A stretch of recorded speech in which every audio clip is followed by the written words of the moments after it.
lah ngopi. Ngopi lah ngopi. Ih ngapain mau ini angker tadi gue. Kali kita ya. Cuman lah kayak gini lah keadaan. Inilah keadaan merintis teman-teman. Enggak, salah penanam. Ngopi lah dulu ngopi sek. Jadi sore hari ini kita kedatangan kawan SMA bro. Siapa tuh? Gak kenal kau? Hah? Gak kenal kau? Sempat kenal. Cuma udah gak akrab lagi. Cuma udah gak akrab lagi. Ini mencoba mengakrabkan diri lagi. Ini mencoba agak diri lagi. Ada Randika sendiri sama ini siapa nih? Siapa aku? Bub Toto boleh. Sorry. Hilman Gailar Situmora. Oke. Langsung diterbangkan. Kita ngomong-ngomong asik aja kan. Cerita-cerita tentang Asik. pengalaman jadi ya orang yang pernah termasuk orang yang pernah gagal lah ya kita ya kan. Ya walaupun sekarang kan kalian kan terbang tinggi nih sekarang ini. Buktinya Hilman mengundang dia aja pun ke sini untuk acara podcast ini udah keluar biaya berapa? Kasih buat Karena kita udah tahu dia lagi berkembang di sana. Lagi naik daun. Undang Prandika harus nunggu dari 3 bulan yang lalu supaya bisa datang. Ya mana kayak Baru hari ini bisa datang. Baru hari ini bisa datang. Itu pun karena ada Ilma. Itu karena ada Hilman. Jadi itu jadi orang-orang ini dua diundang memang mau hadir cuman acaranya ada di Merah Rantau and Realita. Oke. Mantap. Mana kabar Randika? Man. Baik. Gini-gini aja. Yang penting masih sehat. Agak oleng lah dikit. Oleng karena apa tuh? Nah, layan ke sini. Oh iya, jadi memang Ilman ini nggak biasa bawa naik layar. Yang biasa Iya. Biasanya memang naik apa? Pelita air, Hercules biasa duduk nyamping sama tank. Namanya Apache. apa sih apa itu? Rokok. Apache itu pesawat tempur. Ini kan tempur soalnya. Di mana-mana ada Hilman. Tapi ini loh pertanyaan dulu ya. Sebelum kalian berangkat ke Jakarta lah, apalah hal yang buat kalian menarik untuk datang ke sini? Ada nggak yang kalian pikirkan kayak, datang ke Jakarta aku bisa kayak gini, yang kalian nggak kalian dapat di Medan? Nah, dimulai dari kau lah dulu, Pra. Apa yang buat kau bisa merantau, berangkat ke Jakarta? Kenapa nggak kota-kota lain? Gitu. Kenapa Jakarta? Kenapa Jakarta ya? Sebenarnya kan aku nggak langsung dari Medan terbang ke Jakarta ya. Maksudnya nggak langsung ke Jakarta. Akan sempat kuliah dulu Jogja dulu kan. Iya. Dari Jogja baru ke Jakarta. Kalau ditanya apa menariknya Jakarta sih? Ya sebenarnya semua pasti faktornya sih faktor peluang aja. Peluang ekonomi sebenarnya. Jadi kalau ditanya pertimbangannya apa dibandingkan kota lain ya itu.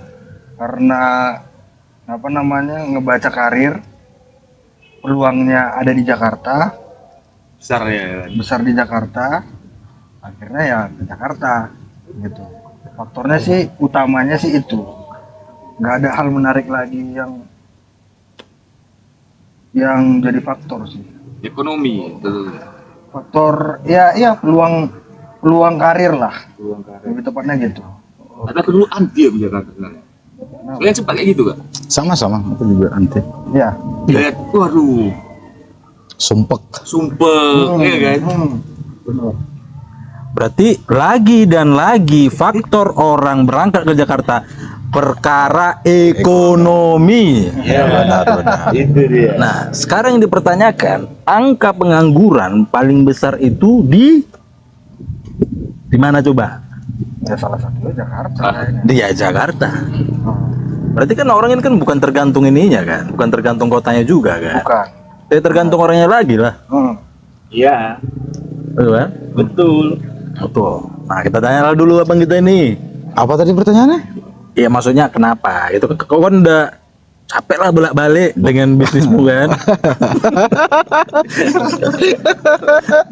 Jadi Ilman ini, di Medan ini memang dulu sempat memang sebagai tenaga ahli lah di salah satu benar. badan Pemerintah itu ya? pemerintah Indonesia. Nah, jadi dia itu mencoba untuk usaha. Kenapa? Apa hal yang buat kau Tuman kayak mau coba untuk berangkat ke Ke Jakarta? Jakarta lagi. Hal yang menarik lah gitu kan. Hal yang menarik. Ya tentunya ya tadi karena Ekonomi. benar sekali. Jadi saya lagi tidak ada job nih di Medan, ya kan? Saya tidak ada job di Medan. Kebetulan saya dipanggil. Kebetulan saya dipanggil oleh kalian-kalian. Janganlah dibilang kami, biar nampak agak apa gitu. Lebih profesional. Agak profesional kau pun. Iya, iya. Orang mau personal branding. Selalu ya dikat nanti nih ya. Yang hire bukan di sini. Ya, ya. Adalah pengusaha. Ada suatu pengusaha. Seorang pengusaha. Pengusaha ya. Ya, seorang pengusaha yang coba mau pakai jasa saya. Oh, pakai jasa. Saya Jadi Irman ini memang dulu sempat memang lamar jadi guru bahasa Indonesia memang. Saya ya kan. Tapi kalau dipikir-pikir ya kan. Jadi kami ini berempat ini dulu kawan SMA Kawan SMA dimulai dari yang kami nggak tahu apa-apa sampai mengetahui semua hal yang tidak diingin tahu, semua udah kami kerjain lah. Ya di bidang ya kita jujur maksudnya ya semua hal-hal yang dulu kita jalani itu memang partner in crime. Udah mencakup semuanya itu ya. Partner in crime. Bahkan aku pun dulu zaman SMA aku sampai jarang pulang. Cuman aku yang ngajari aku dulu nggak pulang, ya Ilman. saudaraku. Jadi aku dulu sempat nggak pulang, sempat jarang aku pulang sampai nginap di rumah Prandika. Aku ingat kalimatku itu, Don. Apa kalimat? Sekali dua kali dimarahin mama. Ya, Nanti seterusnya udah bosan tuh mama. Nah, itu pasti kau pesan-pesan. bebas. Gua bilang. Betul dilaksanakannya besok. Besok langsung dilaksanakan. cuman ada hal yang memang yang sampai sekarang itu nggak kuterima dalam hidupku. Apa itu?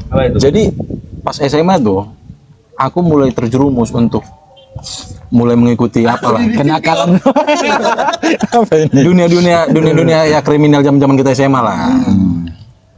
Cabut gitu. Cabut Kenakalan dari remaja. kenakalan remaja lah, tawuran, dari sampai ya bongkar-bongkar warung, Maling ya. maling. Ya nggak gitu bro. Ya kenapa enggak? Ya itu kenakalan remaja. Dan itu pas kita zaman kita dulu Apalagi di Medan, bro. di Medan. Jadi di Medan itu kalau misalnya dulu zaman-zaman aja. 2009 kalau misalnya ada kerabat klien atau saudara klien yang pernah kebobolan warung, nah ambil itu bro. Tapi tahun 2009. 2009. Tapi tahun 2009. Dan itu nggak pernah kami sesali ya, karena memang ya mungkin jadi pelajaran juga ya kan. Ya. Dari kita dikejar-kejar polisi ya kan. Polisi, warga. Warga. Nah, jadi itu memang mulai aku kebandalan bro. Naikkan mental tuh. Naikkan mental juga kan, mental cuma kemana pun kita dicampakkan, percaya gue, empat-empatnya kita dicampakkan kemana pun wajib hidup. Wajib hidup. Kalau untuk bertahan hidup kita jamin lah. Karena mental. Dan yang buat aku ini memang mengenal kayak gitu kan, dunia gitu, memang Ilman awalnya. Karena dekat rumah. Cuman jadi aku posisi ini cabut lah ini pagi-pagi. Ya salah kami cabut. Ku jemput lah dia ke depan rumahnya. Depan rumah Ilman. Jadi lewatlah orang tua Ilman. Mamanya lah kan, mamanya. Jadi aku nunggu Ilman udah sempat dilihat bos ceweknya. Didiamin aku kan. Begitu Ilman datang, mau kemana kau mau cabut kau ya? Jangan kau tiru-tiru si Dodi ini ya katanya. Begitu pula ini katanya. Jadi seakan-akan aku yang buat rusak Ilman ini. Itu lucu emang. Padahal dia yang buat rusak. Jadi di pandangan keluarga Ilman, yang buat rusak Ilman aku. Aku cuma tersenyum aja di situ. Waktu aku ya Ilman ya. Iya Ilman. Oke, pernah SPO juga. Siapa pernah SPO bro? Pernah. Pernah ya, zaman SMA maksudnya ya mungkin hampir semua kita lah sama maksudnya. Kenakalan-kenakalannya itu mirip-mirip lah ya. Yang kenakalan dalam tanda kutip ya semuanya sebenarnya nyari ini aja sih, nyari kesenangan aja. Nyari kesenangan. Nyari kesenangan aja. Sebenarnya kita kan. Sebenarnya kalau misalnya mau dipikir-pikir sekarang, apa yang kita buat itu kalau kita bicara apa gunanya, sebenarnya nggak ada gunanya. Tapi happy-nya itu, happy sama teman-teman ngerjain sesuatu hal yang walaupun sebenarnya dulu nggak guna gitu ya. Tapi tanpa kita sadari, kalau menurutku kalau kita flashback ke belakang ya, itu tadi poinnya, maksudnya pengalaman kita dulu itu ngajarin kita untuk bisa survive gitu, mental tadi. Nah, ya aku alamin juga sih itu. Ya salah contohnya mungkin ya survive. Ya, contohnya kita nggak makan bisa bongkar kedai lagi gitu. Ya nggak gitu, nggak gitu. Enggak. Sekarang restoran lah. Ya, benar. Tapi pernah aku yang lucu sama pernah di kawasan di Jogja nih kayak. Iya kan kalau yang kita habis minum sama orang perantau juga dari kawan-kawan timur. Iya benar. Minum kami nih keliling lah bro. Minumnya beda bro sama minum Medan. Jadi isi keliling, isi pokoknya harus keliling lah minum. Rolling deh. Makan gratis kami bro. Restoran Padang, ambil aja, tuh makan nih. Siapa yang bayar nih kayak udah makan aja katanya. Aduh balik-balik. Siapa yang bayar tadi? Udah gratis tadi. Makan kan? Makan gratis babu. Makan gratis. Enggak, maksudnya kok bisa gratis? Oh, bisa gratis ya. Saya sama orang timur tadi. Ya karena kan Ada kawan tadi tuh. ya ada wilayahnya mereka lah, yang di situ mereka free lah kan. Berarti jatah lah, jatah gitu ya, jatah ya. Pernah kejadian gitu aku makan gratis juga. Ya di situ pun ya kami kayak culture shock juga lah, maksudnya ya maksudnya mungkin kalau di Medan kita ya kita tahu lah, maksudnya kebiasaannya kita tahu, tapi kan kita ketika kita ngerantau kayak kami gitu kan, ngerantau ke Jogja kan pikirannya udah nggak di situ lagi ya, makan ya bayar gitu loh. Tapi ketika akhirnya apa namanya kejadian kayak gitu ya shock juga gitu loh, karena kita nggak pengen makan gratis juga sebenarnya gitu loh. Kita juga nggak nyangka itu nggak bayar. Gitu. Itu lucu sih emang. Perlu nggak itu di sini?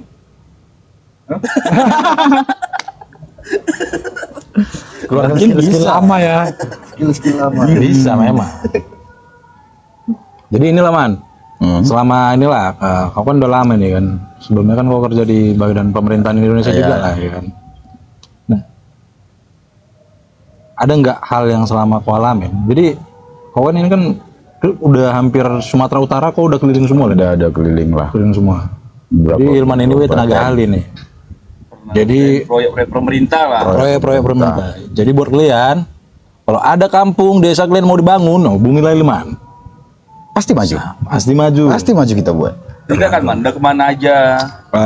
Aku udah beberapa kabupaten ya. Dari Kabupaten Karo, Simalungun. Udah 2 ya? Simalungun, Toba, Taput, Absel udah. Tapsel, 5, Asahan, 6. satu lagi Batubara. Udah 7 kabupaten. Tapi selama aku di sana, aku jarang pulang ke Medan. Malah aku pengennya jalan-jalan kayak ke Humbang, ke Samosir. Aku lebih milih situ jalan-jalan emang. Berarti kalau Sesuai dengan hobi awak juga kan. berarti kalau lebih memilih apa ya? Mau ini ya.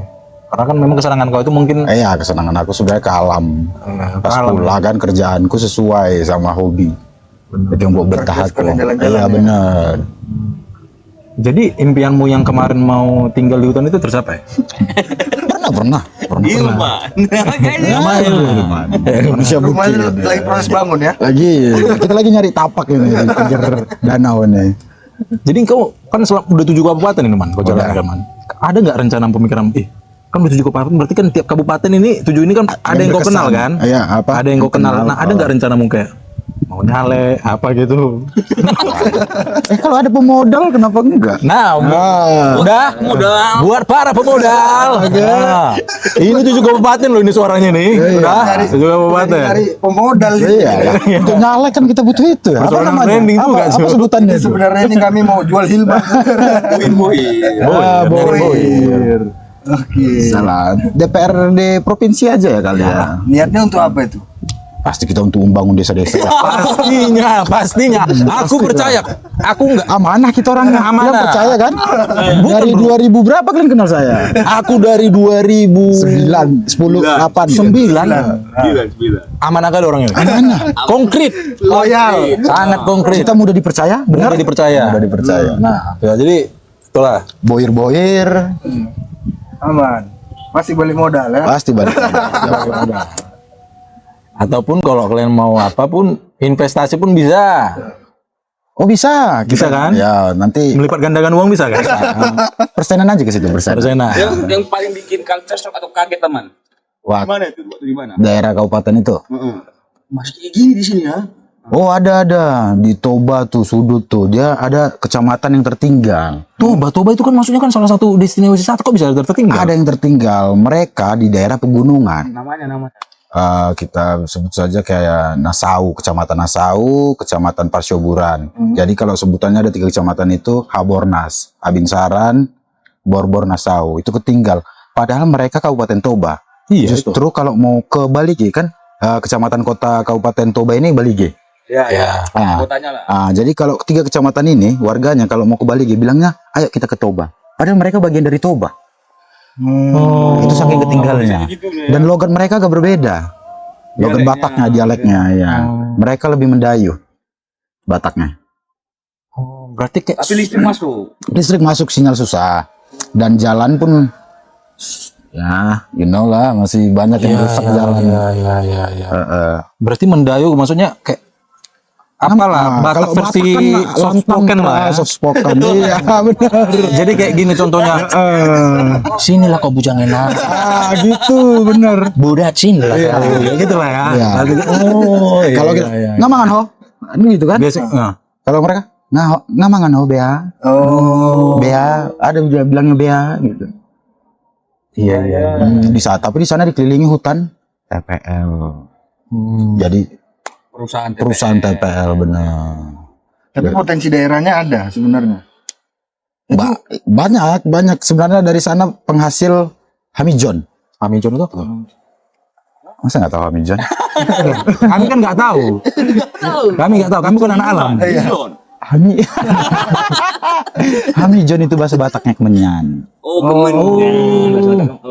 Ada di sana penghasil hamijon sebenarnya, tapi gara-gara masuk hutan TPL, sore agak kritis. Oke. Nah, jadi banyaklah hutan-hutan hamijon yang sudah terbusur untuk pohon mereka tuh apa eukaliptus namanya. Ya kalau itu ya berdampak lah ya. Berdampak. Situ agak prihatin lah memang dengan daerahnya. Jadi buat kalian warga Habornas, kalau desa kalian pengen mau maju, mungkin doakan Ilman buat maju di 2029 ini. Oke. Nah, asal ada pemodal ya. Sangat memprihatinkan kali memang ya, Man. Iya. Memang butuh kan orang-orang yang kayak kau nih ya, Man. Iya. Ada juga satu di Umbahas, 3 kecamatan yang tertinggal juga. Umbahas masih ada ya? Oh, iya Umbahas. Bahas Mungkin lagi, oke lah. Umbahas luas loh. Masih baru ya, Masih baru Umbahas, ya. pemekaran dari Taput kan. Sana juga. Jalannya aja masih sertu semua. Pasir batu. Belum susah lah, aspal aja belum dikenal gitu loh. Sinyal pun sulit. Terus semenjak Ilman masuk lah mulai jadi.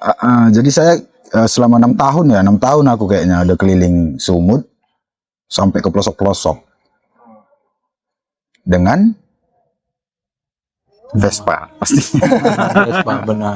Saya kemana-mana naik Vespa. Jadi kalau ngobrol sama masyarakat sekitar, Bahasa Indonesia dong. Masih bisa bahasa Indonesia. Tapi ada sebagian kalau misalnya orang-orang tua memang sulit untuk bahasa Indonesia masih ada. Tapi masih ada. Masih ada. Bahkan di apa bro? Di Samosir bro, masih ada orang yang nggak ngerti bahasa Bahasa Indonesia. Indonesia. Orang masih tua. ada. Jadi cuma tahu itu satu bahasa Batak itu. Bahasa Indonesia nggak ngerti. Oh, kayak gitu loh dia, nggak ngerti. Itulah perlu memang ya pendidikan memang ya. Pendidikan benar. Bukannya MBG ya. Apa itu? Hah? Apa itu MBG? akan bergizi gratis. Oh. Inilah tadi kan. Kalau Andika ini lawyer. Kalau iya. Nah, buat Brandika lah. Kan pas yang ku tahu dia keliling-keliling Indonesia, Bro. Banyak. Aku pun lihat story Iya. Sorry. Udah bukan aja kayak ada yang bikin culture shock gak? Apa ya, Bro? Aku ada yang mau tanya.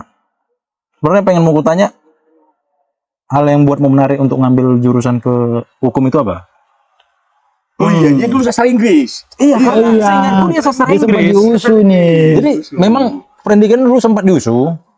Cuman mungkin karena dia ya terlalu pintar dengan bahasa Inggrisnya beralih ke Fakultas Hukum. Nah, kenapa? Apa mau alasanmu pindah ke hukum? Pindah ke hukum ya. sebenarnya kalau dari awal banget pindah ke hukum itu nggak apa namanya, ibarat kata kecebur lah gitu. Maksudnya nggak ada niatan sebenarnya ke hukum. Nggak ada niatan, tapi akhirnya masuk situ ya sudahlah, masuk ikutin aja sampai akhirnya ngerasa ada kecocokan. Memang kecocokannya di Terakhir.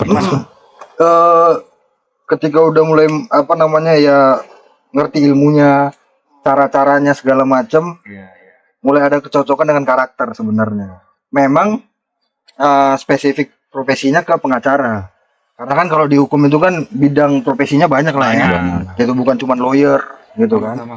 Cuman ya akhirnya ketemu yang cocok. Faktor utamanya karena independen aja. Kenapa pengen jadi lawyer? Bebas ya. Ya, pengen independen. Terus basicnya aku juga suka ngobrol gitu loh, suka ngobrol. Di situ apa namanya, awal mulanya sih terjun ke dunia hukum, akhirnya diseriusin, berintis lah jadi lawyer gitu. Awal mulanya di situ. Ngobrol dulu dia, gua suka baca buku, sempet apa juga kayak maksud tentang pendidikan kita di Indonesia ini kan. Benar. Ya dulu ya mungkin ya karena faktor-faktor kebiasaan itu juga sih yang ngebantu gitu. Itu setelah di Jogja ya. Setelah di Jogja, bukan hanya dari apa namanya dapat dari kuliahan juga, tapi dari luar juga suka diskusi sama orang. Kalau pas di Medan masih sering baca situasi kan. Baca Bisa situasi. bisa nggak ini? Ya makanya Baca itu kan buku. Iya, situasi. Menggambar pun nggak harus. Gambar kondisi. ya makanya dibilang kalau aku ya, kalau misalnya cerita Jogja ini kita intermezzo aja. Ya Jogja salah satu kota yang menyelamatkan hidupku juga lah. Maksudnya menyelamatkan masa depan juga. Gitu. Karena Berapa tahun di Jogja? Lama ya. lama, berarti dari 2013 sampai 2019 sampai 2020 ya sekitar 6 tahunan lebih lah. Ya cukup meletek lah di sana, maksudnya ngerasain perubahan karakter gitu. Iya sih. Ngerasain perubahan karakter. Kenal Pradika beda Iya, lah. sebagai yang kenal ya. Aku di Medan nih. Kalian udah pada cabut kan? Aku pun dengar kabar si Frandika udah berubah selama di Jogja. Serius kan? Ada itu yang ngasih tahu. Info itu selalu pasti datang. Nah, kan dari kawan-kawan kan. Udah kayak Kakek udah sering baca buku di sana katanya. Iya, serius. udah kayak apa? I got go. Apa itu? Bisa kau pantau dari semua dari. I got. Informasi loh. Agen langit ya. Jadi lawyer udah berapa lama? Jadi lawyer berarti awal mula itu 2020 bulan 6. Berarti jalan 5 tahun lah. Hampir genap 5 tahun. Merintis dari bener-bener nol lah. Udah kemana aja gara-gara lawyer? Untuk kerjaan. Ya. Untuk kerjaan ya. Kalau kemana aja dibilang ya Pulau Jawa udah keliling lah. Pulau Jawa udah keliling. Terus Sulawesi udah kan? Sulawesi, Makassar, gitu-gitu. Memang paling banyak sih di Jawa sih. Paling banyak sih Jawa, Surabaya, Semarang, gitu. Medan juga kalau Sumatera. Ya kerjaan ya karena namanya lawyer, kerjaannya fleksibel ya, bisa di mana aja. Gitu. Itu yang buat jadi keliling-keliling ya. Senangnya itu juga yang akhirnya seneng jadi lawyer itu ya aku kan suka juga jalan-jalan gitu. Jadi kalau kerja sekalian jalan-jalan kayak keluar kota gitu senang gitu. Apalagi hobi bener ya, hobi kan. Gitu. Seneng makan, kulineran segala macem. Ada lagi bro? Selama ini jadi lawyer itu, ada nggak? Selama 5 tahun ini ya, kasus yang pernah kau alami itu yang menurutmu itu unik lah, unik ataupun kayak mungkin jarang tercium sama ya orang-orang gitu. Oh ada ya kasus kayak gitu ya gitu. Yang menurutmu unik lah kayak gitu. Gue usah sebut orang ya, kayak gitu. Kasusnya ya maksud gimana gitu. Mungkin Kak biar bisa sekalian edukasi juga kan. Sebenarnya kalau misalnya dibilang unik untuk gambaran orang sih aku nggak tahu lah, tapi unik aja buat diriku sebenarnya. Benar, ya, menurutmu. Unik aja buat diriku. Aku pernah nanganin kasus pencabulan. Pencabulan artinya anak di bawah umur korbannya. Jangan bilang kasus dia. Bukan Hilman ini. Aku tahu kali dia enggak kayak gini. Dia di atas umur. Bukan di bawah umur. Aku lebih suka yang lebih tua. Ada lebih tua. Pedofil ya. Iya. Itu yang aku tangani, tapi aku dari sisi apa namanya, dari sisi pelakunya lah. Oh, pelakunya. Kok bela? Iya. Jadi ya keunikannya menurutku itu adalah ada pertentangan moral juga sebenarnya di situ. Dari kau pribadi. Dari aku pribadi, gitu ya. Sebelum aku belum bicara hukumnya ya, realita hukumnya seperti apa, tapi ketika aku akan menangani kasus itu, langsung yang terbesit di kepalaku, yang bener aja masa aku istilahnya jadi kuasa hukum seorang pencabul, gitu. Itu keunikannya di situ. Kayak ada tarik menarik dalam diri, ambil nggak ya? Pro bono. Pada saat itu nggak pro bono memang. Oh ya. Nggak pro bono, berbayar memang, iya. Cuman kan ya moral itu kan nggak bisa kita hilangkan ya, nggak bisa kita hindari. Walaupun berbayar kita dapat duit, tapi kan ada satu sisi yang membuat kita itu kayak wah nggak enak, nggak nyaman nanganinya gitu. Itu unik karena sampai akhir akhirnya aku tanganin sebagai kuasa hukumnya dari pelaku, aku terbukti jalanin deh. Pada akhirnya terbukti gitu. Karena ya kita nggak bisa, kita kan bukan tukang sulap ya. Iyalah. Gitu kan. Kan cuma, lawyer itu kan bukan tukang sulap. Iya, nggak bisa. Tapi kita cuman bisa memastikan hak-hak dia terpenuhi aja. Gitu. Supaya dia sebagai pelaku ya lo dapat konsekuensi hukum sesuai dengan apa yang lo lakukan, kan gitu aja. Tapi sampai akhir perjalanan kasus itu sih selalu ada pertentangan batin lah. Itu unik karena di case-case yang kenapa bilang unik, di case-case yang lain aku nggak pernah merasakan pertentangan yang segitunya gitu. Segitu segitu kayak resah ada gitu. Tapi satu sisi kita tetap harus memastikan klien ini hak-haknya terpenuhi. Hak-haknya didapatin oleh dia gitu. Berapa tahun ke?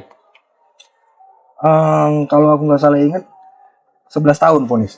Wah, 11 tahun. Oh, udah keluar aja dia. Anjing. Yang tua, Bro. Yang tua. Beda. Boleh dimakan kan? Gas. Wah, boleh. Itu unik. Berarti memang profesi lawyer ini memang apa ya? Batin, batin juga. Batin, maksudnya bukan tentang mana yang benar mana yang salah juga. Iya. Harus siap memang ya. Penjahat pun tetap mau dukung ya kan. Iya, benar. Satu sisi begitu karena sebenarnya kalau aku berat memang ya. Seiring berjalannya waktu aku jadi belajar. Jadi lawyer itu akhirnya kita bicara peluang aja sebenarnya. Memanfaatkan peluang. Untuk ngebela klien, itu kita bicara peluang. Gitu. Jadi aku akhirnya terbentuk untuk gini. Jadi lawyer itu yang fair aja. Kalau lu sebagai kuasa hukum klien lu salah, lu bela dia, lu kasih yang fair banget buat dia. Gitu. Cari titik fairnya aja. Itu yang tadi aku bilang, konsekuensi yang memang sebenarnya harus dia terima gitu. Karena kan banyak sebenarnya gini, kasus-kasus hukum itu apalagi dari sisi pelaku ya. Problemnya mereka banyak menerima konsekuensi hukum yang seharusnya nggak mereka terima. Gitu loh. Ya karena mungkin kurang pendampingan hukum segala macam kan gitu. Jadi aku membela entah klienku benar atau salah, gitu ya. Dan aku juga gini, kalau misalnya pun klienku benar, aku nggak mau menjadi seorang lawyer yang membela dia secara berlebihan, gitu. Maksudnya sesuatu hal yang nggak harusnya dia dapat, aku paksain untuk didapatkan sama dia, aku juga nggak mau. Nggak mau lah, harus dijelasin. Iyalah. Jadi aku pengen yang fair aja buat masing-masing pihak ya, gitu. Itu mau ngurusin apa namanya perkara pidana, perkara perdata, sama aja. Gitu. Cara mainnya gitu. Cara mainnya begitu. Gitu. Kita tinggal lihat peluangnya aja, peluang fairnya di mana. Gitu. Disesuaikan lah, memang dengan sesuai undang-undang yang berlaku ya, hukum yang berlaku. Tapi juga disesuaikan lah. Kamu punya ekonomi masalah. ya harus dong, harus profesional juga kan, gitu kan. Ya gimana pun kan kita kan ya, sebagai seorang profesional kan, ya itulah buktinya kita punya kerja, gitu kan. Nah, Ya dibayar kan gitu. Walaupun ya nggak melulu soal dibayar ya, ada juga kan. Ya aku kan nanganin kasus-kasus yang dimana ya nggak dibayar sama sekali. Yang penting kita memberikan bantuan hukum. benar. Tapi tetap ada lah itu ya, Rah. Maksudnya kayak minta bantuan hukum yang mungkin ya nggak dibayar gitu, pro bono lah gitu. Ada. Tetap harus. Ada kan lawyer nggak bisa nolak kan. Iya. Dan kita secara etika kan ya kita tetap harus membantu lah. Gini, semakin kita, aku ngerasanya gini, semakin belajar jadi lawyer, semakin kita nggak enak untuk hanya nanganin perkara yang cuman ada duitnya doang. Kayak kurang ada kepuasan lah. Walaupun kita tetap cari yang Ada cuannya lah. iya ada cuannya, tetap lah. Harus realistis. Karena kita bekerja kan gitu. Sesuai nama program apa tadi? Rantauan realita. Oke. Nggak bisa kita kuat di rantau kan. Tapi kalau aku bandel-bandel kita waktu SMA berguna untuk profesi lawyer, ya nggak? Sepakat nggak? Jadi bekal ya. Benar. Iya kan? Benar. Jumpa orang berperkara Iya. itu. Sama satu yang keuntungannya dulu ya, menurutku yang masih bisa dibawa sampai sekarang itu bersosialisasi sih. Iya, bersosialisasi. Kalau dulu kan kita ya pasti kan seneng nongkrong kan, seneng main-main sama kawan lah istilahnya kan gitu kan. Ya akhirnya ketika menjalani profesi sebagai lawyer, kalau aku ya itu ngebantu aku untuk bersosialisasi sama orang, walaupun sebenarnya aku kan sebenarnya lebih ke introvert sebenarnya, susah untuk bergaul sama orang. Tapi ya karena kebiasaan itu dan profesiku menuntut untuk kita gampang bergaul, ya ilmu-ilmu yang gitulah. Ya kan? Ilmu-ilmu Skill dulu ya dikeluarkan ya. skill Pura-pura bisa mancis, malah mancis. paling butuh gitu lah. Lebih apa? Analisa kita pun lebih terbentuk juga kan? Benar. Lebih tajam. Lebih tajam. benar. Instingnya adalah insting. Nah itu faktor kedua dari pengalaman yang dulu, instingnya masih kepake. Ini betul gak nih orang nih? Iya. Kita tahu lah mana yang nipu, mana yang ngecap, kita udah ngerti lah. Nah, Ilman, man. Apa tuh? Udah lama jadi jaksa. Aduh. Apa gitu bro? Apa? Kenapa Ilman Kenapa gitu? aku ya? Kenapa? Dari Kita biasanya melawan hukum sih. Ya tetap lah. Hidup itu berjalan itu harus ada memang keseimbangan memang tuh. Iya. Nggak boleh harus ada yang benar. Ya tetap harus ada yang salah, harus ada yang benar. Sesuai lambangnya itu ya, timbangan ya. Karena itu menjaga ekosistem. Teringat timbangan 1 kilo 2 juta ini. timbangan apa? Memang ngomong apa sih ini? Timbangan gula. Timbangan gula. Lagi naik harga Naik gula. Tapi ada mau gue tanya, Wei. Ini menurut Glenn ya. Ini kan tentang hak membela apalah termasuk haknya manusia juga lah. Menurut Glenn itu setuju nggak Glenn dengan koruptor dihukum mati? Dari aku nih ya. Dari kau lah. Dari kau. Secara singkat aja nih ya, secara singkat. Korupsi ini kan banyak jenis, tergantung ceritanya juga, bro. Tergantung jenis korupsi apa dia. Kalau bansos, Ya harus bansos, kita lagi ada gempa ini, lagi ada bencana kayak COVID kemarin di korupsi, harusnya hukuman mati gitu. harusnya hukuman mati. Iyalah, tega banget dia.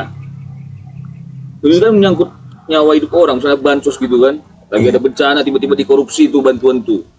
Iya. Tergantung case-nya. Oke. Tapi Tetap menimbang ya. Tapi perlu nggak hukuman mati? Perlu. Kalau dari aku ya perlu. Di dalam situasi, maksudnya dalam pidana apa nih? Hukuman mati nih? Terkait apa nih? Yang Terkait menyangkut apa? nyawa banyak orang. Berarti boleh hukuman mati tapi yang menyangkut nyawa banyak orang ya. Banyak orang. Gitu. Harga dan martabat. Ya. Nah, kalau dari ente, Bra? Kalau aku sebenarnya ya itu debatable lah terkait dengan hukuman mati gitu kan. Cuman aku sih lebih gini aja. Lebih berpikir hukuman buat kalau kita bicara koruptor, ya hukuman yang lebih keras lah. Entah itu dalam bentuknya apa gitu ya. Maksudnya ya mungkin ada hukuman yang lebih keras daripada hukuman mati. Permalukan dia kan Iya. ya. Gitu. Atau dimiskinkan kayak gitu. Nah, Maksudnya ya itu kan juga sanksi yang berat gitu, karena ya kalau menurutku kalau hukuman mati ya pada ujungnya terkendala di eksekusinya gitu. Kenapa eksekusinya? Ya maksudnya Nggak bisa kita lihat langsung gitu? bukan, tapi lebih ke proseduralnya itu kan banyak, ketat, karena itu menyangkut juga dengan hak asasi manusia. Benar, ya itu. Nah, pada ujungnya menurutku hukuman mati itu jadi nggak efektif. Hukuman itu kan Tidak bercerai ya. banyak kasus di mana orang divonis hukuman mati, tapi sampai 10 tahun pun belum dieksekusi juga. karena terkendala sama prosedur segala macam. Apa sih yang buat prosedurnya lama itu? Jadi kalau misal ya kan pasti ada pertimbangan lah, apalagi sekarang kan dunia udah terbuka gitu ya, segala informasi gitu kan udah terbuka Bisa diakses semua lah. dunia internasional dan segala macamnya gitu kan ya. Jadi kalau menurutku pada akhirnya kalau misalnya koruptor dihukum mati, kalau toh dia juga misalnya nanti nggak bisa menerima konsekuensi itu langsung pada saat itu, ya percuma juga kan gitu loh. Apalagi dia punya upaya-upaya yang lain. Pindah Iya. dulu lagi. Iya. Dulu lagi lama. Kayak gitu ya. Kalau dibilang setuju atau enggak sih Debat-debat ya lagi. debatable ya. Aku cuma berpikir ya cariin cara untuk hukuman yang lebih serius lah buat koruptor, karena kalau selama ini kan kita ngelihat ya kayak masyarakat nganggapnya kayak main-main gitu loh. Tapi di Cina itu kan langsung dieksekusi mati tuh koruptor. Nggak tahu juga ya aku ya. dia belum pernah kesana. Ya tapi kan memang iya, tapi kan maksudnya kita lihat di media kan. Nah, koruptor langsung dihukum mati walaupun berapa. Nah, makanya kan mereka itu kan identik korupsi itu kan nggak semaraknya di Indonesia. negara Konoha kita ini gitu. Menurut ente, saudara? Aku setuju sama Frandika. Setuju. Dipermalukan, dipermiskinkan, Permiskinkan. Turun dari si bayi buka baju buka ya. baju, iya, satu keluarga dipermalukan. Nah, inilah kurangnya Indonesia ini. Apa kan semua bisa dikontenkan? Kalau dikontenkan kan menguntungkan orang yang lain jadinya. Maksudnya koruptornya sengsara tapi ada orang yang diuntungkan gitu. Dikontenkan lah, yang ini koruptor, jadi konten. Atau suruh Penghasilan orang lain. Kan tuh warga juga kan, tuh masyarakat juga nya. Tapi kan itu udah salah loh itu ya kan. Emang dipermalukan aja udah lebih pas. Iya, benar. Kalau di hukum mati tadi itulah ngelawan HAM tadi katanya. Kalau kata Mahfud MD kebun koruptor, jadi kayak kebun binatang. Iya, Dikandangin, kandangin, jadi orang boleh. mau videoin Iya. gitu warga sepuasnya gitu loh. Itu koruptor tuh, itu koruptor gitu. Dilempari tai mungkin. Tapi aku yakin di antara kita empat ini pasti ada. Yang korupsi. Kalau masalah yang korupsi nih, kalau misalnya hukum itu diberlakukan, jadi kandangnya koruptor, pasti bakal ada yang, ya udahlah, kenapa juga? Biasanya orang koruptor udah bersedia malu kan? Iya. Udah bersedia, maksudnya ya udahlah, kayak gitu. Udah siap menerima konsekuensi juga kan? Dimiskinkan satu keluarga juga loh, Dok. Nah, dimiskinkan aku setuju. Dimiskinkan terus Dimiskinkan. dipermalukan sama keluarga-keluarganya. Ya sih, benar-benar. Masih berani kau? Janganlah.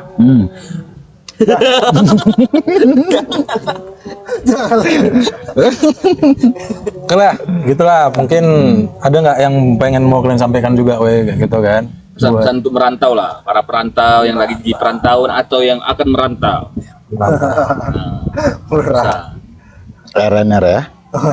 Pesan-pesan Rantau yang realita. Dari kau perantau. Realita. ya paling aku sharing pengalaman aja lah. Merantau itu dan merintis, apalagi merantau yang tujuannya untuk merintis karir ya. Ya. Itu sebenarnya bukan kita untuk menaklukkan, misalnya ke Jakarta, bukan ingin menaklukkan Jakarta sebenarnya, tapi kita menguji diri kita sendiri. Karena merantau itu berat, merintis karir itu berat. Jadi kita menguji diri kita, batas kesabaran kita ini bisa kita lampaui apa enggak. Berapa lama itu pengujian itu kayak? Nah itu balik lagi ke orangnya kan, nggak ada yang bisa ngukur itu. Tapi ketika lu berhasil melewati batas itu, lu pasti bisa survive di mana aja. Sebagai seorang perantau, sebagai seorang perintis, Jika udah berhasil di mana aja kok Iya. bisa itu ya. entah di Jakarta dimanapun Batam, itu, iya. Nah, itu ya mungkin kalau pesannya ya harus bisa melampaui batas itu sih. Karena sebenarnya basicnya semua orang sanggup gitu. Cuman kan ada orang yang pengen instan aja Kayak ini teman itu. gitu. Tetap di jalur kiri ya. Tetap di jalur kiri. Buat saudara, gimana pesan-pesan perantau. buat ya nggak usah perantau lah, buat yang pengen mau ngerintis usaha juga gitu kan? Oke, sekian terima kasih. Kita perantau. Aku belum. belum. Buat usaha pisang nih, pisang goreng. Semua itu perlu perhitungan. Ih, hitung-hitungnya dah. Harus dihitung-hitung. Jadi gini lah dulu. Anak TK mau merantau, udah bisa ngitung-ngitung dia. Dikasih bapak ya rumah merantau. Boy, ada boy. Masa Kawan dititip boy. sama keluarganya kan? Ada dari TK udah diberangkatkan dia Iya, merantau. tapi dititip sama keluarganya. Ada geng, ada nggak? Mungkin juga aku sebutkan namanya kan. Dari kecil kan udah ada yang langsung dipikir, maksudnya tinggal Iya, ngopungnya. tapi dititip ke keluarga beda main kayak kita ini survive sendiri. Tapi kalau sebelum berangkat kan kita harus butuh perhitungan juga di sana gimana, apa jobnya, gimana kompensasinya apa. Kalau memang nggak sanggup ya jangan. Perhitungan yang gimana maksudnya? Apa yang perlu diperhitungkan? Ya kalau misalnya dia pergi berangkat, Tempatnya di mana? bisa gak dia hidup dengan 5 juta sebulan? Harus ada perencanaan. Perencanaan Mau yang kerja matang apa, gitu. itu, ya. Jangan coba style nekat doang gitu. Berarti Atau beda nanti jadi ya? anjing, mending jadi tai nggak diinjak di bawah kan? Iya berarti beda nih. Apa mau sama Prandika? Prandika kan itu kan modal nekat aja nih. Kalau aku Modal enggak, nekat. tetap harus Tetap harus perhitungan, perhitungan. ya. Nah, Tapi gini catatannya, nekat boleh tapi pastiin diri kita itu punya kualitas lah. iya. Gitu. Iyalah pasti. Gitu maksudnya, jangan yang sembarangan juga nekat-nekat doang. Nekat-nekat gitu. aja. Karena nekat-nekat doang juga ya ujung-ujungnya mati juga. Gitu. Ada yang berhasil itu banyak itu yang berangkat ke Kamboja sekarang lah. Hilang kan nekat aja mau. ginjalnya anjing. Ujung-ujungnya hasilnya. Itulah kawan-kawan kita di Medan banyak kali kan, sampai ada kampung Medan di Kamboja. Ada. Iya ada. Itulah kawan-kawan kita Medan. Sekarang ngerantaunya bukan ke ibu kota. Tapi ada juga yang sukses kan di sana. Ada yang berhasil, ada sebagian dari kita kenal juga. Setrum Ada itu. sampai balik. Apa? Kena setrum ya. Tidur cuma 4 jam. Lebih dari 4 jam kena setrum ya kan.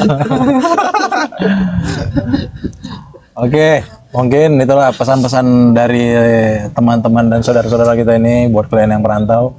Memang pada intinya tetap dalam ya pikirkan ya kualitas kalian juga lah untuk merantau. Harus ada kualitas, harus ada memang ya. Jangan nekat-nekat benar doang. benar bro. Maksudnya modal ya kalau cuman modal tenaga aja memang agak berat juga, agak berat juga dengan kondisi yang sekarang ya. Mungkin kalau dulu kita nggak tahu ya, kita nggak tahu. Beda kan yang sekarang. Kalau dari Ilman ya mungkin ya perhitungan bener juga sih kayak gitu lah. Hitung-hitung, timbang. Karena memang kau ngeri kan hitung-hitungan kau. Nanti kurang-kurang segaris kan jadi komplain. Nah, oke ya.